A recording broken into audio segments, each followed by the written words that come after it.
Nah, ini pemerintah tahun ini sudah membolehkan untuk dilaksanakan mudik. Dari survei yang dilakukan oleh pemerintah itu ada 85 juta orang memudik. Wow, 85 juta.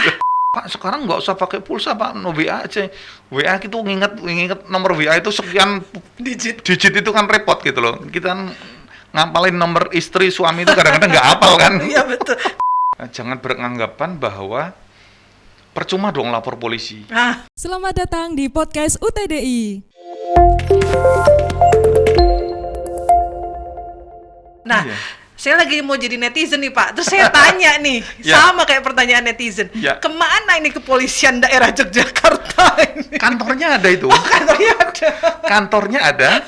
Kantor Polda di Ring Road Utara, kantor Polres ada. Jogja ini ada 5 Polres. Polsek itu ada 80 Polsek. Ya, ada Tapi 80 kenapa nggak Polsek. selesai nih Pak? Ya, masalah ini bukan menjadi hanya satu-satunya polisi yang bertanggung jawab. Oke. Karena kenakalan remaja anak-anak itu, polisi ada di ranah penegakan hukum. Iya, sepakat. Polisi ada di ranah penegakan hukum. Betul, polisi itu punya peran pencegahan, betul. Tetapi dalam hal pencegahan hukum saja, penegakan hukum saja, polisi tidak berdiri sendiri. Iya. Ketika polisi memproses, mem-BAP yang bersangkutan pelaku, kemudian kita kirimkan ke kejaksaan untuk dituntut. Nah, jaksa ini juga melakukan penuntutan, menuntut, kemudian sama hakim disidangkan. Divonislah sama si hakim, ya kan? Divonis sekian bulan misalnya. Nah, apakah vonis ini sesuai ekspektasi masyarakat? Biasanya tidak sih Pak. Nah, itu. Kemudian berikutnya, begitu divonis, katakanlah misalnya di penjara, mereka masuk ke lembaga pemasyarakatan. Bagaimana dengan lembaga pemasyarakatan? Apakah berhasil mengembalikan mereka, mendidik mereka ke arah yang benar, atau justru menjadi Lebih pintar tadi lebih ya. pintar? Nah, itu adalah di sisi penegakan hukum. Polisi bukan satu-satunya juga di ranah penegakan. Di situ ada juga pengacara dan lain sebagainya. Kan banyak. Nah, ada juga Yang malah bisa meringankan hukuman ya Pak. bisa jadi, bisa jadi. Nah, memang kemudian juga dalam pencegahan itu polisi juga mempunyai peran dalam pencegahan, melakukan patroli, melakukan patroli. Jogja ini jalannya panjangnya berapa kilometer, berapa ratus kilometer, apakah bisa dihandle oleh Kepolisian. kepolisian? Tidak bisa. Maka masyarakat mempunyai peran juga dalam pencegahan masyarakat. Berarti memang kuncinya kolaborasi di semuanya ya Pak ya, untuk bisa kita sama-sama gitu loh. Iya. Makanya kan memang dari beberapa tahun yang lalu kan kita juga contohnya tahun 2020 itu kan kita mulai COVID ya. 2019 itu ke sana, itu kita sering sekali datang ke sekolah. Kenakalan remaja itu untuk mencegah kenakalan remaja, misalnya dengan ngoperasi tasnya, dia bawa barang terlarang atau tidak, kemudian melarang mereka naik motor sendiri karena secara umur mereka belum punya SIM, belum boleh mengendarai SIM. Kenapa belum boleh? Karena mereka belum bisa bertanggung jawab secara hukum kan gitu. Anak-anak masih di bawah 18 tahun. Nah, sampai dengan kita berkoordinasi dengan lingkungan sekolah. Artinya di luar sekolah ya. Kalau di sekolah udah menegakkan peraturan, anak-anak tidak boleh naik motor ke sekolah. Tapi mereka naik motor, dititipkan di tetangga sekolah. Gitu loh. Di tetangga lingkungan sekolah, yang jarak mungkin 100 meter dengan sekolah, buka penitipan motor. Termasuk itu kita sasar juga. Nah, di lingkungan sekolah juga dibuat sepakat. Artinya sekolah dengan lingkungan situ, ada RT RW-nya, ada Pak Dusunnya, Pak Lurahnya, sepakat tidak akan menyiapkan tempat parkir buat anak sekolah. Itu adalah dalam rangka pencegahan itu. Gitu. Ya sosialisasi melalui Babin Kamtibmas secara ke desa-desa juga kita lakukan. Nah, tetapi yang jelas kan begini, ini kan anak-anak nih, objeknya jelas. Iya. Dia itu tidak lahir dari batu, ya kan? Dia punya orang tua. Oke lah, kalau misalnya, dia orang tuanya sudah broken home Pak, orang tuanya udah entah kemana nggak ngerti. Punya kakak, punya paman Pak D, tante, punya tetangga lingkungan sekitar. Ini anak kemana nih jam 10 malam belum pulang di rumah. Ini anak gaulnya sama siapa nih? Ini kan lingkungan yang paham. Yeah. Nah, ini yang mungkin juga perlu kita bangun kembali, bahwa kepekaan lingkungan itu mesti diguyupkan lagi, mesti disemangatkan lagi. Nah, alhamdulillah beberapa daerah, misalnya kayak Sleman ya. Sleman ini sekarang sudah ada instruksi dari bupati, anak-anak wajib di rumah. Oh iya. Nah, kan gitu. Dilarang keluyuran jam 22 sampai jam 4. Grup sekolah anak saya juga udah dikirimi dari bupati. Itu salah satu cara untuk melakukan pencegahan mereka tidak menjadi korban ataupun tidak menjadi pelaku. Ya. Ya kan? Nah, karena kebanyakan korban maupun pelaku kan masih anak-anak itu. Nah, memang kan berbeda dengan anak-anak mahasiswa ya. Anak-anak mahasiswa saya kira tingkat pemahamannya lebih dewasa lah daripada. Khawatirnya malah jadi korban itu loh, Pak. Ya memang bisa saja menjadi korban. Tetapi dari beberapa kasus terakhir ini kan memang mereka tidak saling kenal. Oh begitu. Tidak saling kenal, tetapi kan terprovokasi di jalanan. Terprovokasi di jalanan. Dari kelompok korban pun yang kasus terakhir ini juga mereka ugal-ugalan di jalan. Ugal-ugalan, mereka lewat di jalur ring road, di jalur mobil, bukan di jalur motor ya. Dia naik motor. Jalur cepat ya. Tapi di jalur cepat dan zigzag. Dan mereka pengakuannya balapan. Oh begitu. Balapan. Dan mereka melambung atau mendahului dari kelompok pelaku ini. Nah, ini kan ada terprovokasi. Nah, buat teman-teman mahasiswa saya kira hal-hal seperti itu, sopan santun di jalan, tidak mudah marah di jalan, itu kan saya kira sudah bisa terbentuk kalau di kalangan mahasiswa ya, karena saya yakin kalau mahasiswa itu emosional juga saya kira sudah lebih mapan daripada anak-anak level 20 tahun ke bawah. Ya. Buat mahasiswa saya kira oke aja, masih nyaman lah di Jogja. Cuma ini beberapa kemarin juga kami dapat pertanyaan nih, ini gimana nih, Jogja aman nggak? Pengen kuliah di sini tapi Jogja aman nggak? Nah, kaitannya ini preventifnya gimana nih Pak, supaya misalnya Bapak tadi menyampaikan mungkin mahasiswa bukan pelaku tapi ada kemungkinan menjadi korban. Nah, preventifnya supaya kita menghindari hal-hal seperti itu bagaimana Pak? Ya, saya kira kan teman-teman mahasiswa kan kalau misalnya nongkrong malam, jelaskan tujuannya kan dia. Udah jelas, saya nongkrong di kafe ini. Ngapain? Ya sekedar nongkrong aja. Dan mungkin dia tidak bersendirian, tidak sendirian. Kalau misalnya ketemu di jalan, pergok sama anak-anak yang uraan di jalan, nggak usah terprovokasi. Kalau memang bisa menghindar. Balik kanan aja ya Pak? Ya, menghindar itu dalam artian mau kemana saja kan bisa. Dengan tidak menanggapi provokasi yang dilakukan oleh pihak lain, itu juga sebagai bagian dari menghindar. Ya, mungkin kita perlu banyak kerjasama nih Pak untuk memunculkan kampanye-kampanye tentang preventif bagaimana gitu ya. Jadi karena kadang-kadang di mahasiswa itu juga banyak kejahatan ya. Jadi maksudnya kalau kita bicara di lingkungan kampus ini juga di kos-kosan nih Pak, sering ada kejahatan misalnya mengambil barang dan lain sebagainya. Nah, kadang-kadang mahasiswa ini bingung ini harus bagaimana. Akhirnya ya sudahlah dibiarkan saja misalnya pencurian dengan kekerasan, akhirnya ya diam saja gitu loh.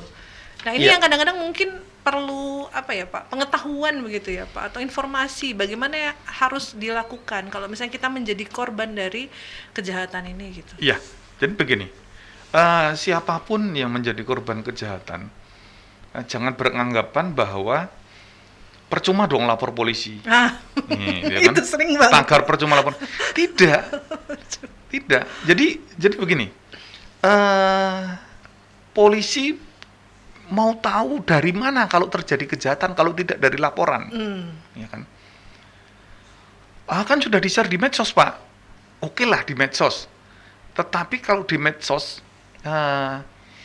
kita polisi tidak bisa maksimal untuk mengungkap peristiwa itu, karena kan kalau di medsos kan sangat terbatas informasi yang diberikan dan apakah informasi itu valid atau tidak. Nah, saya melenceng dikit nih. Ya. Tolong nanti ingatkan kita mulai melencengnya dari mana nih. Nanti lupa lagi. Nah, ketika orang memberikan informasi di medsos, kasus terakhir nih, ojol yang di Jogja, yang dia laporan, dia foto wajahnya, kemudian diposting oleh kawannya di media sosial dan mengakunya dia digeledah, Iya. ya kan? Ketika itu kemudian udahlah di situ kemudian bulian tuh, kepada iya. polisi kemana segala macam sumpah serapah ada di situ. Sampai kemudian suatu saya tanya, ini udah lapor ke polisi atau belum? Saya tanya begitu. Pertanyaan saya pun kemudian dibully dengan segala macam. Enggak masalah. Ya. Ternyata memang yang bersangkutan tidak berani lapor ke polisi. Oke lah, kita datengin ke rumahnya, kemudian diajak ke TKP, ajak olah TKP kembali. Nah, disitulah terungkap bahwa dia tidak dipukul oleh orang lain. Maksudnya dia berkelahi sama kawannya karena habis mabuk gitu loh. Habis mabuk berkelahi sama kawannya, dipukul, bengep mukanya, matanya pecah, dan dia ngakunya digeledah gitu. Nah, itu kan dia memberikan informasi yang tidak benar di medsos. Nah, makanya kembali lagi kepada tadi, bahwa kenapa sih mesti lapor? Iya, kita mesti lapor dong. Yang pertama, supaya polisi bisa lebih mendalami peristiwa itu benar atau tidak. Jangan sampai hoax seperti yang terakhir kemarin, yang ojol itu. Nah, karena ketika ada interaksi dengan polisi, ada tanya jawab dengan polisi, itu kan polisi sedikit bisa menilai, oh ini ngarang-ngarang nih laporannya, bohong nih laporannya, bisa saja ketahuan lah seperti itu. Nah, kemudian yang kedua, kita kalau tidak ada laporan, kita dapat data dari mana? Oh, kos ini sering terjadi pencurian Pak, tempat kos mahasiswa di kampung X ini sering terjadi penipuan, sering terjadi pencurian. Buka file di polsek, nggak pernah ini laporan di situ. Iya Pak, kita memang tidak pernah laporan. Nah, disitulah. Maka ketika ada laporan, kita punya data. Kita punya data. Oh, di sini polsek ini LP-nya banyak nih pencurian. Nah, jajaran atas bisa melakukan intervensi ke polsek. Polsek, kos-kosan itu sering terjadi pencurian. Kamu patroli dong ke situ. Untuk langkah-langkah seperti itu, itulah pentingnya laporan. Misalnya. Tapi yang maju duluan tuh terlanjur gini loh Pak. Percuma lapor polisinya itu Pak. Itulah yang disayangkan. Jadi membawa stigma seperti itu Pak. Iya gitu loh. Karena kalau misalnya tidak lapor, ya masyarakat yang rugi. Iya, betul. Masyarakat yang rugi. Apakah mesti lapor datang ke polsek? Tidak. Sekarang ada sarana 110. Ada telepon bebas pulsa. Ada ditanggapi kan Pak? Iya, ditanggapi. Kita punya handphone nih, nggak punya pulsa, nggak punya kuota. Pencet 110. Itu telepon darurat. Saya langsung tersambung. Itu tersambung dengan petugas di Polres ya. Polres. 110 itu tersambung di Polres. Jadi kalau misalnya di Polres sedang terima laporan nih 110, kemudian ternyata ada laporan masuk. Ini laporan ini secara sistem akan lari ke Polda. Polda. Oh. Nanti akan diterima oleh Polda. Nanti kalau Polda ini nggak terangkat karena mungkin sedang melayani yang lain juga, ini akan lari ke Mabes. Oh, sampai ke Mabes. Iya, akan Mabes. Ini 24 jam kan, Pak? 24 jam. Kita punya piketnya dan sistemnya ada seperti itu. Dan itu gratis, nggak perlu pulsa gitu loh. Nah, ini loh Pak yang masyarakat juga kayaknya belum Iya. tahu ini Pak. Iya. Belum banyak yang tahu, mungkin ada yang sudah tahu. Saya pernah sih lihat beberapa spanduk 110 ya Pak. Cuma mungkin ini gunanya untuk apa? Itu Pak Ya, yang kalau mungkin. di era tahun 90-an ya, 95, 9 awal-awal jadi polisi itu kan 110 itu juga ada. Iya. Cuman dulu kan sering diisengin sama laporan palsu atau kadang buat ganggu-ganggu polisi-polisi Petugas. muda gitu. Nah, sekarang ini sudah ya sekitar 2 tahunan ini ada. Cuman kan memang karena handphone itu providernya banyak, sehingga pelan-pelan, maksudnya ya masih ada yang belum terkonek. Oh, begitu. Masih ada yang belum terkonek. Salah satu misalnya provider X, belum bisa kalau 110 karena begitu dipencet 110 larinya ke nomor yang lain. Nah, itu berarti belum clear MOU-nya. Oh, begitu. Ya, tapi sudah banyak yang begitu Bisa pencet menggunakan. 110. Nah, ketika mendapatkan peristiwa di jalanan atau Ataupun mungkin peristiwa yang lain, mengetahui kejahatan di jalan ataupun peristiwa di kos-kosan misalnya, kok sebelah kos ini nggak keluar rumah nih, nggak keluar kamar, udah berapa hari nggak keluar kamar, kita ketok-ketok juga nggak ada respon, telepon aja 110. Oke. 110, Pak, ini kok mencurigakan, jangan-jangan anaknya ada apa di dalam misalnya. Ternyata begitu buka ternyata sudah meninggal misalnya. Itu kan 110 aja. Oke, ini informasi Iya. lagi ya. 110 ingat kalau ada peristiwa kejahatan dan apapun ya, Pak. Iya, yang kalau berkaitan mesti nelpon ke nomor WA, Pak, sekarang nggak usah pakai pulsa, Pak, no WA aja. WA itu nginget nomor WA itu sekian digit. digit itu kan repot gitu loh. Kita kan ngapalin nomor istri suami itu kadang-kadang nggak hafal kan. Iya betul. Karena sudah ada di phonebook, Pak. Iya. Terus tidak dihafalkan. Lah iya. Nah, kalau 110 kan gampang. Ya. Oke, berarti ini jaminan akan direspon, Ya. akan dilayani ya Pak oleh Ya. siapapun yang melapor Ya. gitu Pak. Ini jaminan Ya. loh ya Pak. Ya. Nanti kalau misalnya ada yang telepon 110 nggak direspon, saya minta buka Ya, video jadi ini. di sistem itu terdata nih, hari ini laporan yang melalui 110 berapa laporan, nomor berapa yang masuk itu tercatat secara otomatis.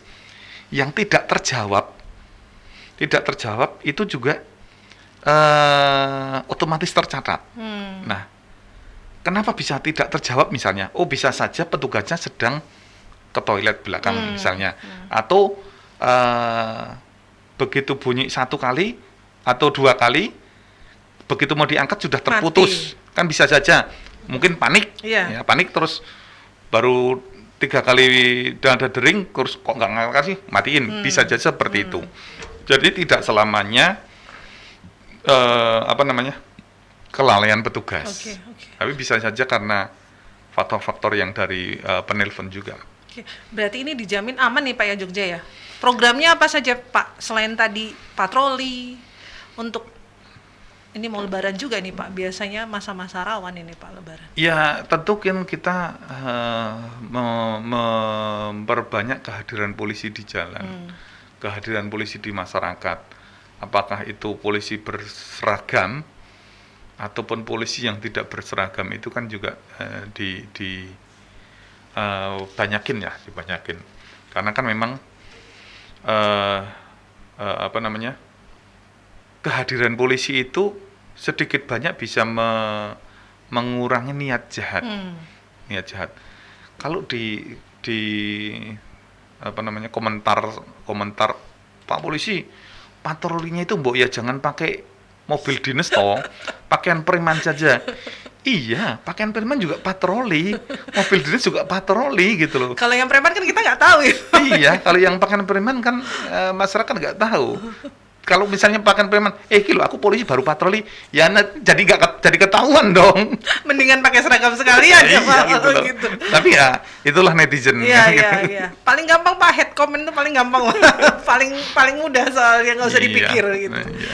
Ya, jadi ini nanti saya mau minta statement nih, closing statement nih dari Pak Yulianto. Oke. Karena di kami juga mulai banyak yang mempertanyakan ini aman nggak untuk kuliah, ini aman nggak untuk pendidikan gitu ya Pak. Nanti kita minta closing statementnya saja dari Pak Yulianto, bisa mengajak ini untuk kuliah di Jogja karena sudah aman ini Pak. Ya mungkin bukan sudah aman ya, tapi kepolisian selalu mengupayakan untuk keamanan di Jogja gitu Pak. Ya, yang pertama tentu begini, rasa aman itu tidak datang dengan sendirinya, Ya. tapi harus diciptakan. Siapa yang menciptakan? Yang pertama harus menciptakan adalah dirinya sendiri. Kalau kita sudah percaya aman, insya Allah aman. Faktor di sekelilingnya itu mungkin hanya sekian persen. Tapi kalau di diri kita sudah mengatakan, tidak aman, ya udah mau sekelilingnya itu ngasih mencoba meyakinkan seperti apa, ya nggak bakalan digubris karena sudah menutup informasi, sudah menstigmakan ini tidak aman. Maka yang paling utama pertama itu adalah dari diri sendiri. Kalau orang luar mau datang ke Jogja, mau sekolah, saya yakin nih Jogja aman. Datanglah ke Jogja. Nanti di sini ya bergaulnya dengan hal yang positif. Termasuk teman-teman yang sudah stay di Jogja, mahasiswa-mahasiswa yang sudah stay di Jogja, bisa ikut berperan dalam menciptakan situasi keamanan. Gimana? Ya dengan dia katakanlah tidak memposting atau tidak kemudian ikut-ikutan latah. Wah, Jogja tidak aman. Ya udah kembali lagi ke sini. Iya. Ya kan? Tapi kalau kita memproduksi hal-hal yang positif, ya akhirnya kan juga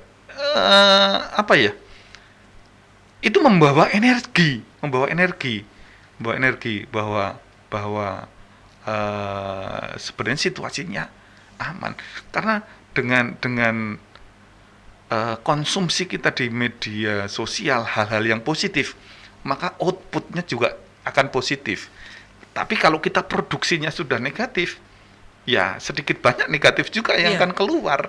Itu yang mesti diyakini. Dan kita aparat keamanan di Jogja, kepolisian, TNI, Polri, pemerintah, itu kita maksimalkan untuk menjaga keamanan di Jogja ini. Kita maksimalkan. Kita sudah digaji oleh negara yang berasal dari uang dari pajak rakyat, dari pajak siapapun. Itu ya kita akan amanah di situ. Akan kita maksimalkan untuk menjaga. Teknis bagaimana kami mengamankan, biarlah kami yang mengelola, tapi kami juga menerima masukan dari masyarakat. Pak, di sana gelap loh Pak, ayo patroli. Nah, ya patroli. Pak, di sana kemarin ada kejadian tapi nggak bisa terungkap. Kira-kira gimana bisa terungkap? Oh Pak, kayaknya perlu pasang CCTV nih. Ayo masyarakat pasang CCTV. Nah, pemerintah juga bisa pasang CCTV. Karena dengan itu kan bisa sangat membantu. Beberapa peristiwa kejahatan itu terungkap karena bantuan CCTV.